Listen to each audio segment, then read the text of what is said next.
Muito bem, seja muito bem-vindo à nossa quinta aula do nosso programa Virtus et Gratia. E bem, aos poucos nós estamos adentrando, entrando nessa realidade do organismo sobrenatural, uma realidade que é desconhecida para muitos. Infelizmente, é desconhecido para muitos católicos, mas que é essencial para alcançarmos a vida cristã.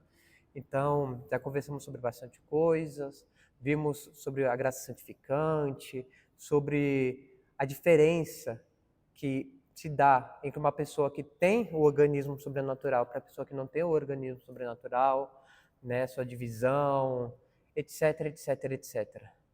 E, nesta aula, vamos falar um pouco sobre as potências sobrenaturais, que são as virtudes infusas e os dons do Espírito Santo.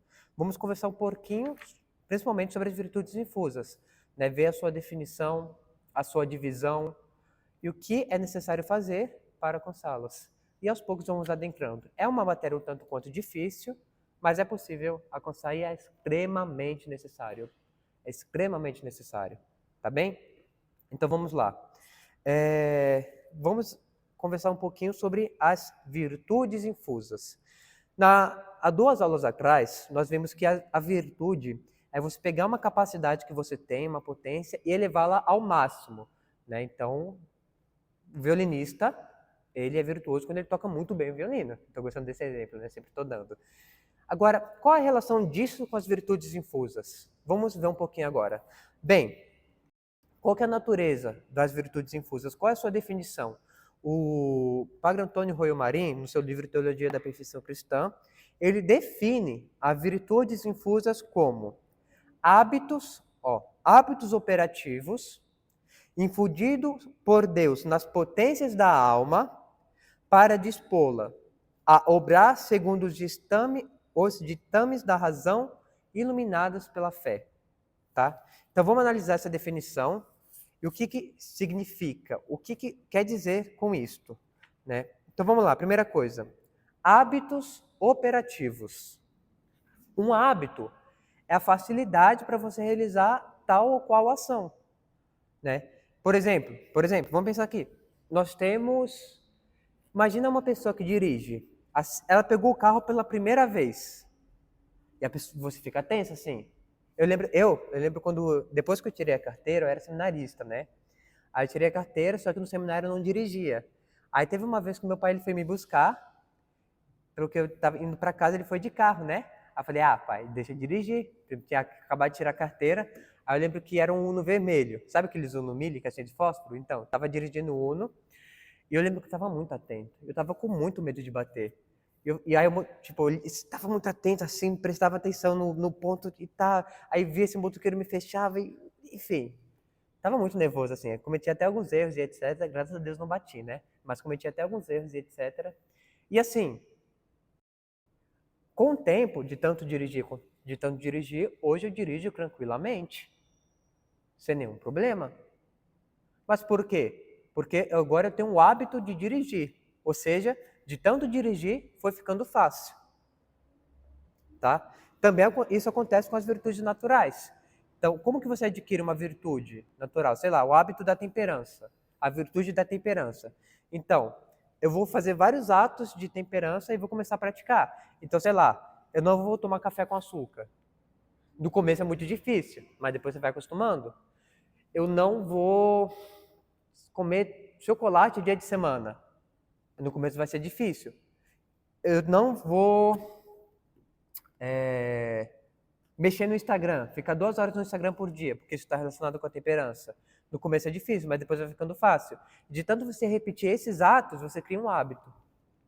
Tá? E vai ficando fácil você praticar esses atos. O que antes era difícil vai se tornando fácil. Tá? Então, as virtudes difusas são hábitos operativos. Então, você é uma certa facilidade, uma capacidade de agir de modo fácil, e que se inclina à ação. Nós temos outros tipos de hábitos, mas nós temos o hábitos operativos que está relacionado com a ação. Tá? Então vamos ver aqui o que o Royo Marim fala. Do ponto de vista psicológico, o hábito operativo é uma qualidade dificilmente movível, né? Então, uma vez que você adquire um hábito, é difícil dele sair de você, né? Do mesmo modo que é difícil alguém largar o vício, é difícil uma pessoa que adquire um hábito conseguir largar, ainda mais porque um vício é um hábito mau. Então, do ponto de vista psicológico, é uma qualidade dificilmente móvel que dispõe o sujeito a agir, olha, operativo, fácil, pronto e prazerosamente. Né? Então é isto. O hábito operativo é uma qualidade que você tem, que é difícil de sair e que te inclina a agir de um modo fácil. Tá? Aí, olha só. Infusos por Deus nas potências da alma. Aqui já se difere de uma virtude natural, de um hábito natural. Né? Um hábito natural você consegue pela repetição de atos, como eu falei. E fica fácil de agir de modo temperante, por exemplo. Nas virtudes infusas, nos hábitos sobrenaturais, é Deus que infunde na alma. Infusos por Deus nas potências da alma. Tá? Infusos por Deus nas potências da alma, nas nossas capacidades. Lembra? Lembra que eu falei que virtude é você pegar uma capacidade e elevar ao máximo? Então, nas virtudes infusas também é assim. Você vai ter as suas capacidades, as suas potências, só que não vai ser você, vai ser Deus que vai elevar. Tá aí que está o X da questão. Por isso que é preciso o organismo sobrenatural para crescer na santidade. E muito interessante isso. É Deus que infunde nas potências da alma. Você vê que o trabalho é predominante de Deus. Né? E é impossível uma pessoa conseguir uma virtude sobrenatural por si só. É impossível. Por isso que precisa da graça santificante. Né? Não tem como agir sobrenaturalmente sem a graça santificante. Por isso que tem o nome de virtudes infusas também. Porque é Deus que infunde. Não é uma virtude adquirida, em certo sentido. Né? E nas potências da alma. Então, quais são as duas principais potências da alma? Inteligência e vontade. É isso que nos difere dos animais. Porque nós temos a nossa inteligência, somos capazes de conhecer fazer juízos universais, conhecer o universal. Nós temos a nossa vontade, que é a inclinação proveniente disto. Né? Para dispô-las a obrar, segue a definição, segundo os ditames da razão, iluminada pela fé. Né? Uma virtude natural, você obra conforme a sua razão, conforme a sua reta prudência, né? Só que você chega no máximo do ser humano. Na sobrenatural, não. Segundo os ditames da razão, iluminada pela fé. Ou seja, a fé vai te ajudar a agir sobrenaturalmente. Tá bem? Então, qual que é a definição? Hábitos operativos, né? Como vimos, essa qualidade, essa disposição para agir bem, infundidos por Deus, ou seja, é Deus quem dá, tá? É Deus quem dá, nas potências da alma, inteligência e vontade, para dispô-las a obrar, segundo os ditames da razão, né? Mas no nível a mais, elevada pela fé, né? Iluminada pela fé. Isto é um hábito sobrenatural, tá? Isto são as virtudes infusas por Deus.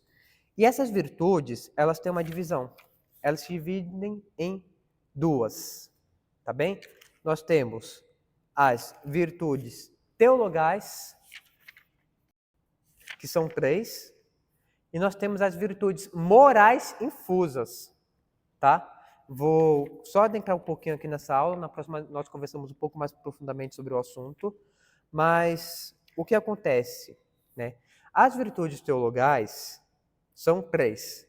E olha só que interessante o que diz aqui na primeira carta aos Coríntios. Atualmente, permanecem esses 3. Fé, a esperança e a caridade, o amor. Mas o maior deles é a caridade. Aqui estão as 3 virtudes teologais. Tá? Por que elas se distinguem, de modo bem básico, das virtudes morais infusas? Tá? As duas são virtudes infusas, as duas são sobrenaturais, não são naturais. Pensa assim, temos as virtudes naturais e temos as virtudes infusas. As infusas se dividem em teologais e virtudes morais infusas. Tá? As teologais,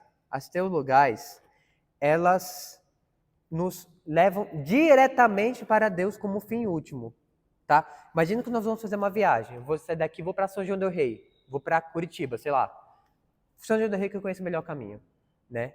O fim é São João del Rei, né? E nosso fim é Deus. Então, a virtude que nos leva diretamente a Deus são as teologais, que é a fé, a esperança e a caridade, tá? E nós temos as virtudes morais infusas, que são as virtudes que nos ajudam a encontrar o meio certo para chegar a Deus. Tipo, o objeto não é Deus diretamente, são os meios, né? É a rodovia Fernão Dias que me leva até São João do Rei, entende? São os meios que me levam até Deus. Estas são as virtudes morais infusas, né? E aí daqui se distinguem as virtudes cardeais, etc, etc, etc. Então, o que nós veremos nas próximas aulas? Vamos ver um pouquinho sobre o que são as virtudes teologais, mais profundamente. Vamos ver a fé, a esperança e a caridade, qual a função de cada uma e como aumentá-las. Depois, nós veremos as virtudes morais infusas, sua divisão, etc, etc, a sua relação com as virtudes naturais e como adquiri-las também.